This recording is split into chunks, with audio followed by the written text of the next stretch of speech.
You want to see why America is still a racist country? Former football player Michael Strahan was forced to apologize last week for failing to put his hand over his heart during the national anthem. Meanwhile, former President Donald Trump was just awarded with a get-out-of-jail-free card for attempting a treasonous coup against the United States government. Trump never even had to apologize for the January 6th insurrection. That means we hold a black TV host to a higher standard than a white president of the United States. The selective enforcement of the rules of patriotism means that if you're white, you get to build monuments to ancient racist traitors who fought against the Union in the Civil War. But if you're black, you have to constantly prove your loyalty and patriotism to the country. That's why Colin Kaepernick, a 28-year-old black quarterback for the San Francisco 49ers, was labeled a troublemaker, condemned as unpatriotic, and unofficially banned for life from the NFL simply for taking a knee at a football game in 2016 in a peaceful protest against police brutality. But Donald Trump, a 74-year-old white man, could refuse to accept the results of a free and fair election when he was the sitting president of the United States, betray his oath of office, violate the Constitution, incite a deadly insurrection against the United States government, refuse to attend his successor's inauguration,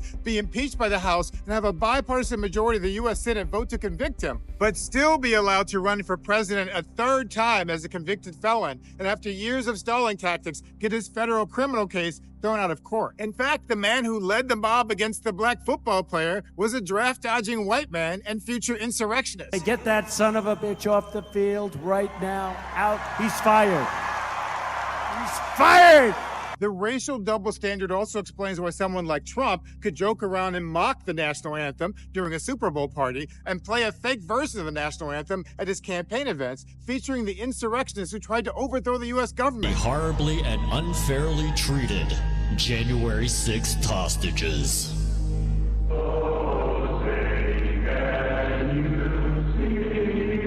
But Barack Obama was attacked for simply not wearing a flag pin to prove his patriotism. And it's why a 67-year-old black four-star general had to be damn near perfect to be appointed as Secretary of Defense, while an unqualified 44-year-old white guy who hosted a show on Fox News can be considered a serious candidate for the same job while facing sexual assault allegations. The white conservative construction of patriotism in America defines the sins of white men, up to and including insurrection, to be honorable and forgivable. But black people with wealth, power, influence must constantly genuflect to their white overseers. As Fox News host Laura Ingraham told LeBron James, "Shut up and dribble."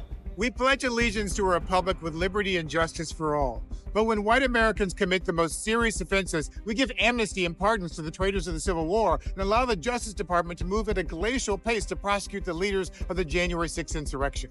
That's the privilege of whiteness in America. As for black people, we have fought in every war in this country. Even when we were not paid the same wages as our white counterparts, forced to serve in racially segregated units, and treated as second-class citizens at home. As black Americans, we don't have a damn thing to prove to this country. We've defended our nation and fought for its constitution even when white Americans refused to do so and repeatedly betrayed and sabotaged our democracy. If anybody needs to prove their loyalty to America, let's start with the people who knowingly voted for a twice impeached convicted felon who tried to overthrow the government and may do so again.